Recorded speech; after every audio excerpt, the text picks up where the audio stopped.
Yeah, so this is my hidey spot now. I was looking for a place that was quiet. I figured the kitchen would be louder than the hold, so here I am.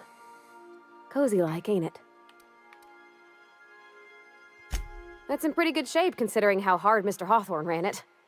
It's a Yakita LHA 120, A2 model, I'm pretty sure. The Block 2 design scooshed in extra cargo space but didn't change the stock engines. Probably a touch underpowered, huh? Accurate in all particulars. I conclude you are Edgewater's board-certified mechanic.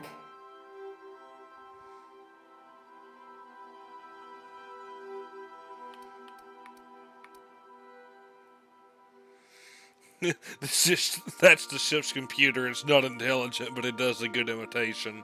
You know what? Let's not piss off the ship that keeps us going. Fly-by-wire's pretty normal. Or leastways, that's what I read in the trades. I've never been on a real ship before. Hello! I am not a board-certified mechanic, but my dad was. He taught me all he knew. Do you understand? Speech recognition is one of the many skills I have been programmed to simulate. You're not simulating it, you're doing it! I asked a question and you answered it. I am gratified you consider this facsimile convincing.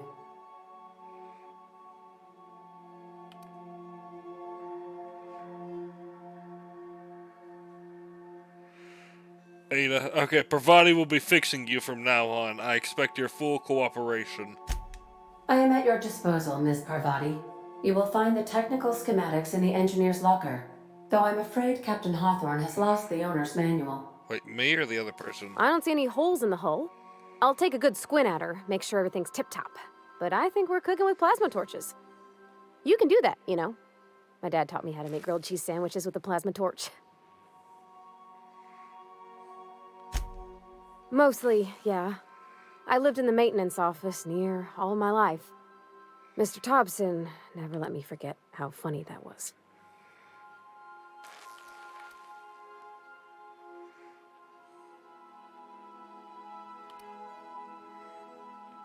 Except for my schooling years, I was always beside him. Or tied to him. He used to carry me about in a sling when I was real little. When I got older, he set me to sorting tools and parts while he worked.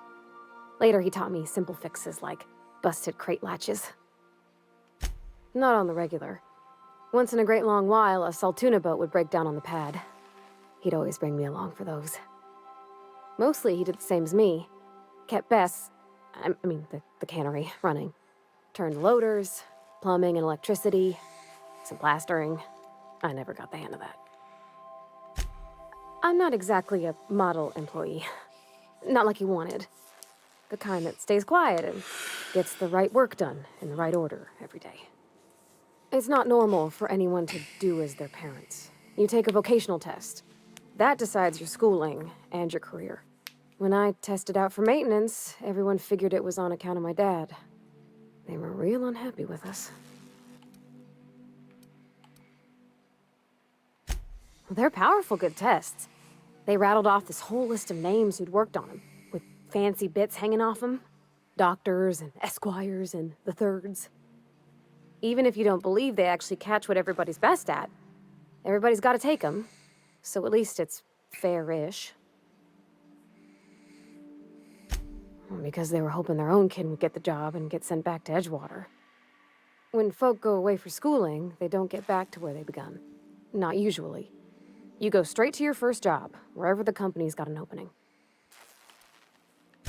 I reckon you could say, no thanks, I don't want a job. But then you don't got a job. Well, I'm good at making things work the way they ought. Not so much at doing such to somebody else's schedule.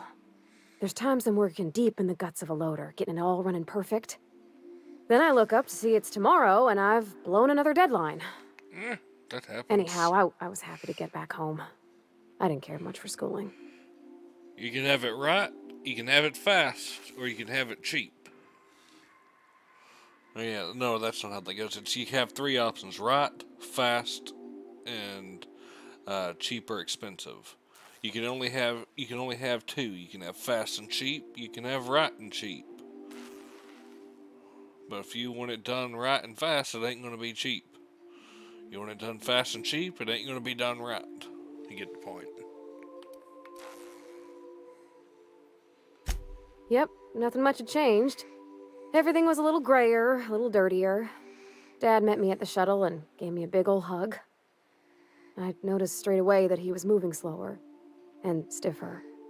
He made a little grunt when I squeezed.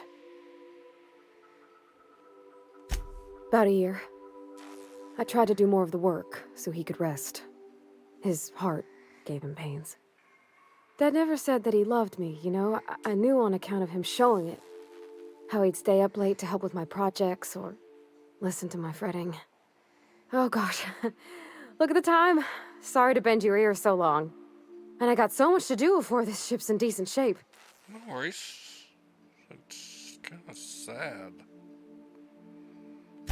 What? You want me to leave? Cap... Oh, that's a relief. That's not what I meant. So Captain, sorry. for letting me stick around. That's not what I meant. Break time's over just felt wrong. Sometimes I wonder about Mr. Hawthorne. What was he like? Why'd he make the computer a talkie? You think he got lonely, flying about on his own?